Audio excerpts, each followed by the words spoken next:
ब्रह्मानंदं परमसुखदं केवलं ज्ञानमूर्तिं द्वन्द्वातीतं त्रिगुणरहितं तस्मस्यादिलक्ष्यम् एकं नित्यं विमलमचलं सर्वधी साक्षीभूतं भावातीतं गगनसदृशं सद्गुरुं तं नमामि। ओम गुरु ब्रह्मा गुरु विष्णु गुरुदेवो महेश्वरा गुरु साक्षात् परब्रह्म तस्मै श्री गुरुवे नमः। ध्यानमूलं गुरुमूर्ते पूजामूलं गुरुपदम् मंत्रमूलं गुरुर्वाक्यं मोक्षमूलं गुरुकृपा। सद्गुरु भगवान की जय। स्वामी जी महाराज की जय। शिवोहम। आज भगवान सद्गुरु की कृपा से गीता के 11वें अध्याय का प्रारंभ कर रहे हैं। इस अध्याय में भगवान ने अर्जुन की प्रार्थना पर अर्जुन को अपना वह विराट स्वरूप दिखाया, जिस विराट स्वरूप के वर्णन का सामर्थ्य किसी भी व्यक्ति में नहीं है। वह विराट स्वरूप भगवान ने दिखाया जिसका बहुत अधिक गूढ़ अर्थ है। हम अगले श्लोकों में आपको बताएंगे। इस पहले श्लोक में भगवान और उनके जो उपदेश है इसकी प्रशंसा करके अर्जुन भगवान से कह रहा है कि प्रभु आपके इस वचन से मेरा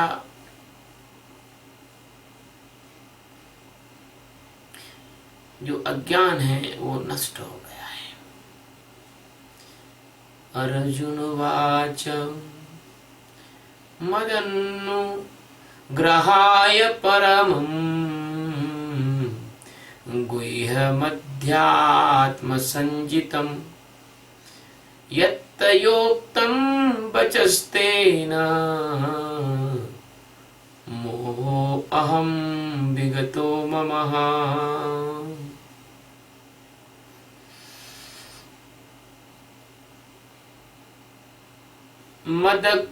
मदनुग्रहाय परमं गुह्यम् आध्यात्म संजितं यत् त्वा उक्तं वचः तेन मोह अयं विगत मम।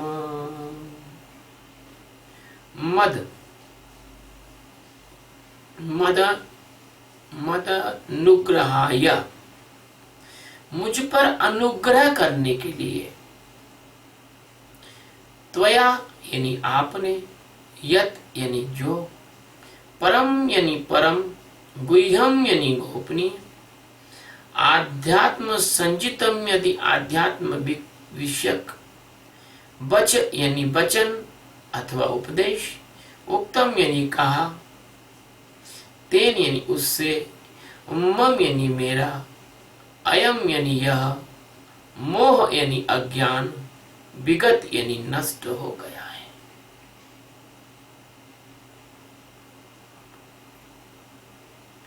भगवान कहते हैं, अर्जुन कहते हैं भगवान ही थे वो भी, चलो भगवान निकल गया मुंह से तो कोई बात नहीं, क्योंकि नर और नारायण का अवतार थे। मुझ पर अनुग्रह करने के लिए आपने जो परम गोपनीय आध्यात्म विषयक वचन कहा है, आपने जो उपदेश दिया है, उससे मेरा यह अज्ञान नष्ट हो गया है।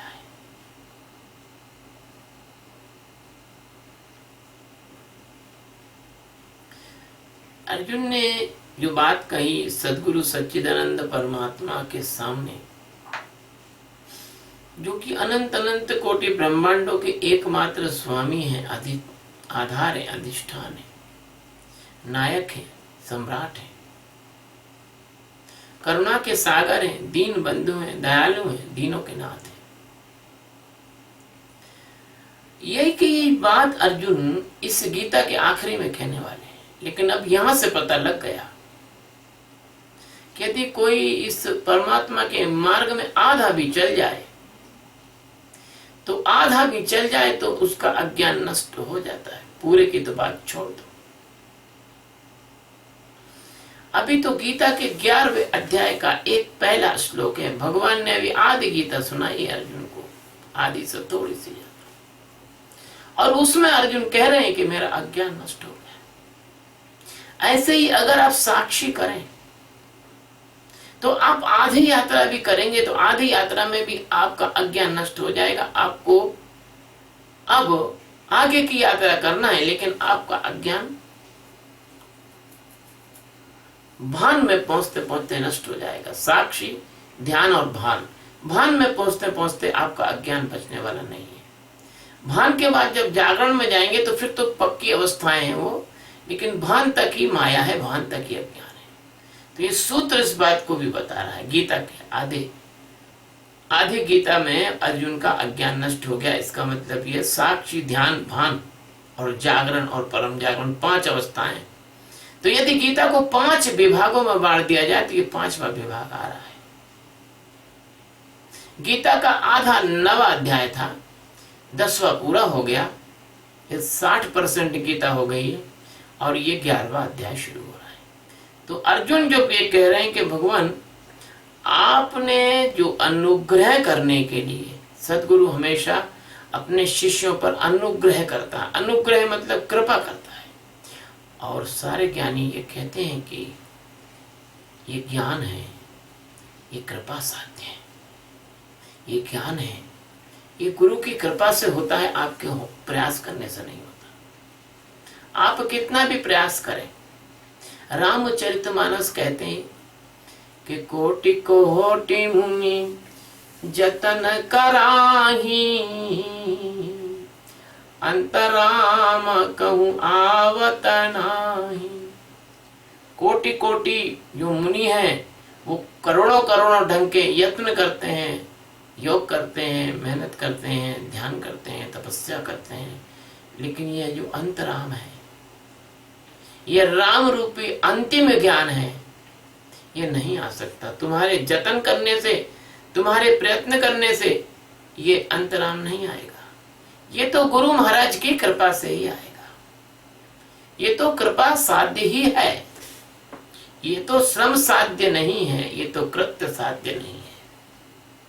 तो भगवान का जो अर्जुन का ये कहना कि मुझ पर अनुग्रह करने के लिए बहुत सही है, एकदम सही है। जब भगवान अनुग्रह करते हैं तभी यह ज्ञान प्राप्त होता है, तभी ये अज्ञान रूपी मोह नष्ट होता है। मोह सकल व्याधि ने कर मूला। मोह ही समस्त परेशानियों का कारण है और मोह कोई अज्ञान का है। ये अज्ञान का मूल है। अज्ञान मूल हरणम, अज्ञान का मूल है। ये मोह निशा सब शोभनहारा, जाके देखें स्वप्न अनेक प्रकार। ये देखो रामायण में फिर यही बात आई है। अब प्रभु कृपा करो यही भांति, और सब तज भजन करो दिन राती। मतलब दिन रात वाला भजन कौन? यही साक्षी। कोई दिन रात तो भजन करोगे तो पागल हो जाओगे, तो दिन रात वाला भजन हो नहीं सकता। और दिन रात में सोहम सोहम को हम सोहम करेंगे तो ये तो उसकी धोकनी भी चलती है लोहार की, तो उसको तो परम ज्ञान हो जाना चाहिए, वो भी सोहम सोहम करती रहती है, सोहम सोहम सोहम सोहम, तो ये भी गलत हो जाएगा। तो ये साक्षी ही है, तो ये प्रभु कृपा करो यही भांति, और सब तज भजन करो दिन राति। तो भगवान का जो अनुग्रह है, भगवान की जो कृपा है, इसलिए उनको कृपालु कहा है, इसलिए उनको दयालु कहा है, इसलिए उनके लिए कहा है कि शरण में आए हम हैं तुम्हारी, शरण में आए हम हैं तुम्हारी, दया करोगे दयालु गुरुवर, दया करोगे दयालु गुरुवर, कृपा करोगे कृपालु गुरुवर, शरण में आए हम हैं तुम्हारी, दया करोगे दयालु गुरुवर। भगवान सतगुरु की दया से ही ये ज्ञान प्राप्त होता है, अन्यथा ये ज्ञान जो है ना प्राप्त नहीं होता है। इस ज्ञान को प्राप्त करने के लिए और गुरु महाराज की दया बहुत आवश्यक है, और इस दया को अनुग्रह कहते हैं।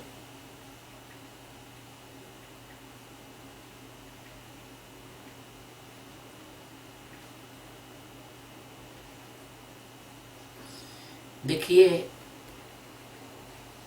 जब भगवान अनुग्रह करते हैं तो ये तुम्हारा माया ने जो ग्रहण कर रखा है, माया ने तुमके निगल रखा है, तो माया तुमको ऐसे उगल देती है जैसे अजगर का पेट फाड़ देने से, अजगर का पेट फटने से उसका शिकार बाहर आ जाता है।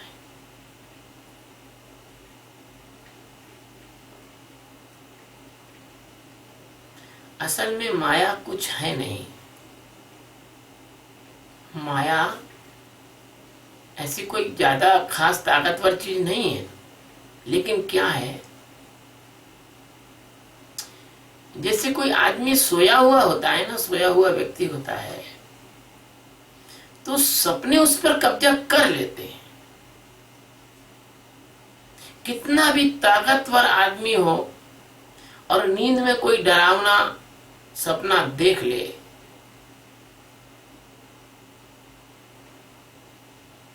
या नींद में कोई बुरा सपना देख ले, या नींद में कोई अशोभनीय सपना देख ले, तो उसका प्रभाव उस पर अवश्य होता है।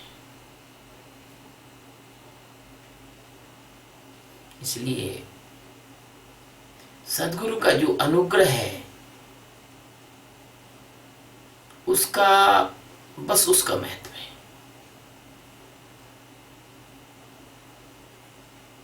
इसलिए गुरु गीता में कहा है कि शिवे रुष्टे गुरुस्त्राता, गुरु रुष्टे शिवे नहीं, तस्मार्थ सर्व प्रयत्नेन गुरु आराधनम गुरु। गुरु की आराधना करो, गुरु को प्रसन्न करो।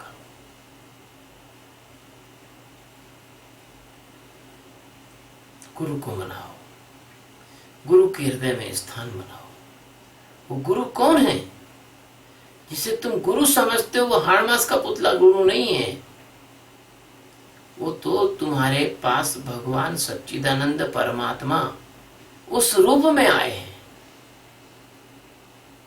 तभी भगवान के नाना रूप जो हैं, उसमें ये जो गुरु का जो रूप है, ये साक्षात परमात्मा का रूप है। चतुर्भुज न होकर भी दो भुजा होने के बाद भी वो विष्णु है, और तीन मुख न होने के बाद भी वो ब्रह्मा है।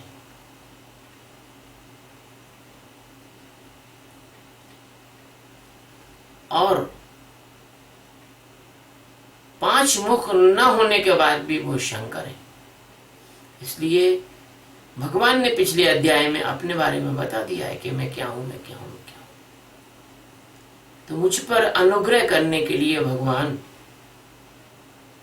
आपने जो ये परम गोपनीय, गोपनीयों से भी गोपनीय, तुम्हारे संसार में ऐसा कोई चीज ही नहीं है यार जो ब्रह्म ज्ञान से ज्यादा गोपनीय हो। ब्रह्म ज्ञान से ज्यादा कुछ भी गोपनीय नहीं है। अभी तो मैंने तुम्हें ब्रह्म ज्ञान बताया ही नहीं, अभी तो मैं उसके बारे में चर्चा ही कर रहा हूं। ब्रह्म ज्ञान कोई ऐसे प्रवचन में बताए जाते हैं क्या? हा? कोई हीरे मोती ऐसे ठेले पर रख के बेचे जाते हैं क्या? ये तो बहुत अत्यंत मजबूत तिजोरियों में रखने वाली चीज है। जब तिजोरी मिलेगी तो ही तो रखूंगा मैं। अभी तो मेरे को घास भूस भूस और इसके गोबर के लिपे हुए जो हैं वो गेहूं में भरने के वो मिल रहे हैं। हीरे मोती भरने लायक तो पहले बनो तो सही वैसे मजबूत। पहले मैं आपको उसका अधिकारी बनाऊंगा साक्षी का ध्यान करा के, फिर प्रवचन दे दे के मैं आपको मजबूत बनाऊंगा। जब प्रवचन सुन सुन के आप मजबूत हो जाओगे, आप ध्यान करके आप शांत हो जाओगे, आप उस अवस्था पे आ जाओगे जहां परमात्मा के जो मूल्यवान, अति मूल्यवान, अति गोपनीय आध्यात्म का रहस्य ब्रह्म ज्ञान आपको आपके अंदर रखा जाएगा, आप में समाहित किया जाएगा।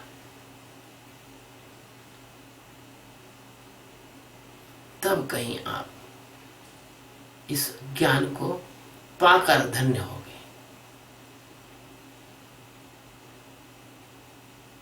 इसलिए अभी तो तुम प्यास जगाओ, अभी तो तुम उसके गुणानुवाद को सुनो, ब्रह्म ज्ञान क्या होता है।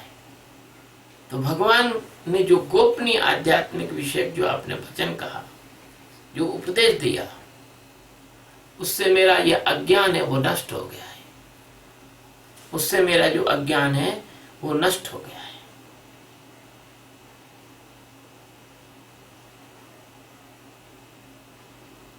एक भजन है, ऐसी करी गुरुदेव कृपा, अरे ऐसी करी गुरुदेव कृपा, मेरे मोह का बंधन तोड़ दिया। ऐसी करी गुरुदेव कृपा, मेरे मोह का बंधन तोड़ दिया। ऐसी गुरु महाराज ने कृपा की कि मनुष्य के मोह का जो बंधन है, जिससे वो बंधा हुआ था, जिससे वो परमात्मा के अनंत आकाश में उड़ने से अक्षम था,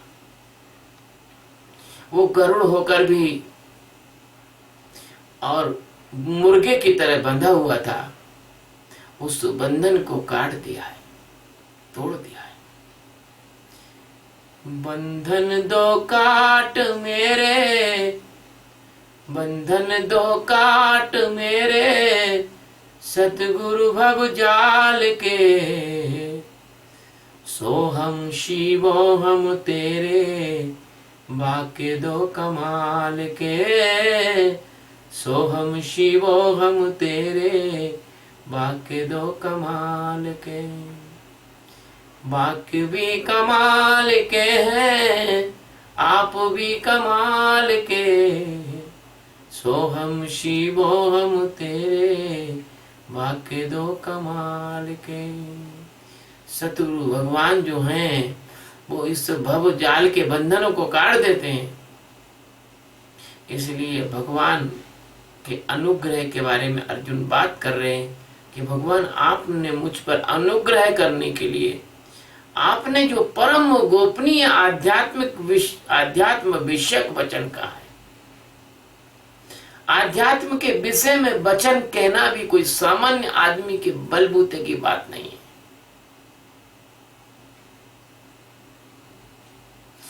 कोई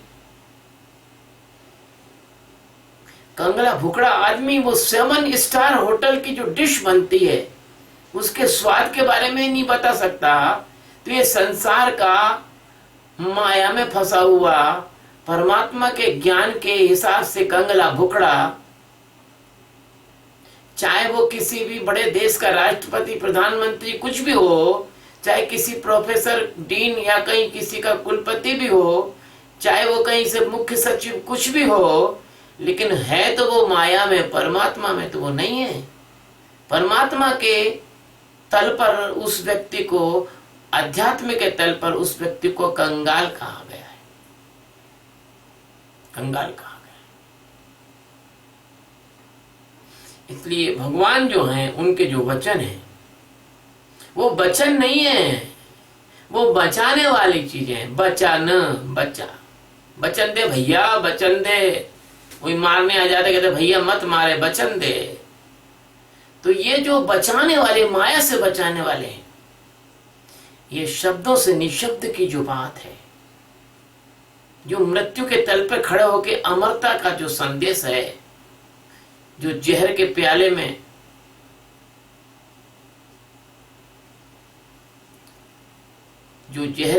में अमृत का रूपांतरण है, जो मीरा के लिए हुआ था।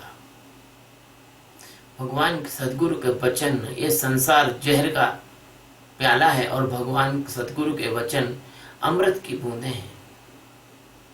मृत्यु से अमरता की यात्रा है। मृत्यु मां अमृतम गमायती, उपनिषद कहते हैं। तो भगवान के जो वचन हैं वो आपको बचा सकते हैं, आपको इस जन्म मरण के चक्र से बचा सकते हैं। भगवान सदगुरु के जो वचन वो आपके अंदर एक अजीब, एक अतीब, एक विलक्षण, एक वंडरफुल, एक आश्चर्यजनक क्रांति का निष्पादन कर सकते हैं। आपके अंदर एक क्रांति को घटित कर सकते हैं। यज्ञ व्रत तप दान धम सम, यज्ञ व्रत तप दान ध्यान समाधि है भ्रांति, और सतगुरु को जब जानिए घटती है तब क्रांति। सतगुरु भगवान जो तुम्हारे अंदर, तुम्हारे आत्मा के रूप में मौजूद हैं, जिस दिन आप उनको जान लेंगे उसी दिन एक क्रांतिकारी परिवर्तन होगा। आप नहीं रहेंगे, आप परमात्मा हो जाएंगे, आपका रूपांतरण हो जाएगा, आपका ट्रांसफॉर्मेशन हो जाएगा। ऐसे अर्जुन बड़ा समझू आदमी था। अर्जुन बड़ी पैनी दृष्टि का व्यक्ति था।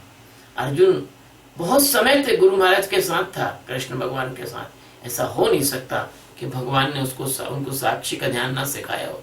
अर्जुन साक्षी में खड़ा होकर देख सकता था, बीच में खड़ा होकर देख सकता था, तराजू के दोनों पड़ों के बीच में कांटे पर खड़ा होकर देख सकता था। अर्जुन एक इक्विलिब्रियम मेंटेन कर सकता था, एक समता में जी सकता था। और अर्जुन ये कह रहा है कि भगवान आपके वचनों से मैं बच गया हूं माया से, आपके वचनों से मेरा जो मोह है वो नष्ट हो गया है। मोह ही तो मोह सकल व्याधिन कर मूला। मोह के कारण तो सारी परेशानी है, मोह के कारण तो सारी झंझट है, मोह के कारण तो आप जन्मते और मरते हो, मोह के कारण तो आप समता में खड़े नहीं हो पाते हो, मोह के कारण तो आप एक पक्षी हो जाते हो। देखो अंधे धृतराष्ट्र का मोह दुर्योधन के लिए कितने बड़े महाभारत का प्रादुर्भाव कराया, कितने बड़े महाभारत को जन्म दिया। देखो युधिष्ठिर का जुआ खेलने का मोह अपनी पत्नी को भरी सभा में अपमानित कराया। देखो शकुनी का बदला लेने का भाव, पांडवों को लाक्षागृह में जलवाया कोशिश की, और शकुनी का महाभारत कराने में बहुत बड़ा हाथ है।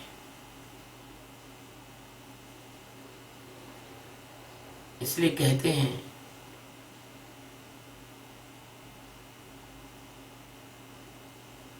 कि कभी व्यक्ति को छुपे हुए शत्रु से असावधान नहीं होना चाहिए। जो व्यक्ति अपने छुपे हुए शत्रु से असावधान हो जाता है वो बहुत गहरी चोट खाता है। इसलिए भगवान का यह वचन है। अर्जुन कह रहे हैं भगवान आपने जो वचन कहा है, जो उपदेश दिया है, हम और सदगुरु भगवान झांसी से ट्रेन से आ रहे थे तो किसी ने एक गीत बनाया था हमारे साधक बंधुओं में। वो गीत था सदगुरु तुम्हारे प्यार ने दीवाना कर दिया। उस गीत को हम संशोधित कर रहे थे। वो गीत में शब्द जो है उतने मजबूत नहीं थे, हल्के शब्द थे और वो उतने ज्यादा वजनदार शब्द नहीं थे। तो उसमें हमने गुरु महाराज ने एक बहुत विलक्षण शब्द मिलाया।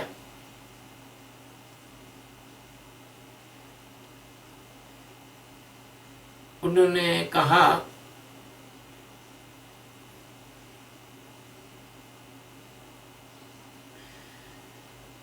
सतगुरु जी तुम्हारे प्यार ने दीवाना कर दिया,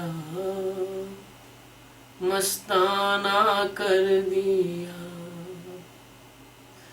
माना था जिसको अपना वो बेगाना कर दिया, बेगाना कर दिया।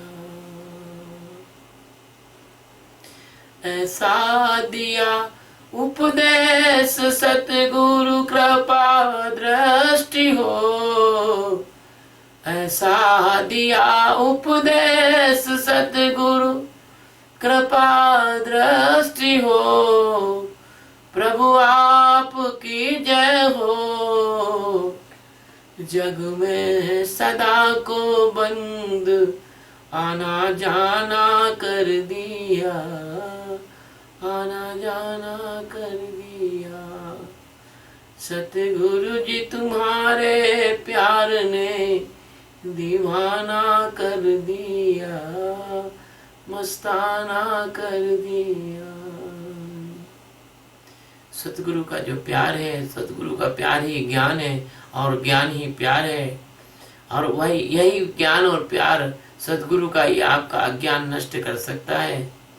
अर्जुन की बात से मैं पूरी तरह सहमत हूँ। अर्जुन जो सतगुरु की प्रशंसा में, विनती में और प्रार्थना में जो शब्द कह रहे हैं, उस प्रार्थना के शब्दों का यह पहला श्लोक यहाँ पूरा होता है।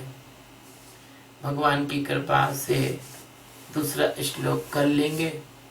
और एक सूचना है, भगवान सतगुरु की कृपा से यह विशिष्ट ध्यान जिससे हम तनाव से मुक्त हो सकते हैं, अशांति, तनाव, परेशानी से मुक्त हो सकते हैं।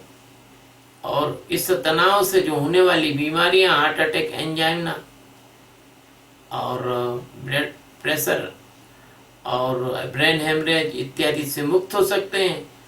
ये ध्यान की विधि सिखाने के लिए 1 अगस्त 2015 को दिल्ली में एक ध्यान शिविर रखा गया है।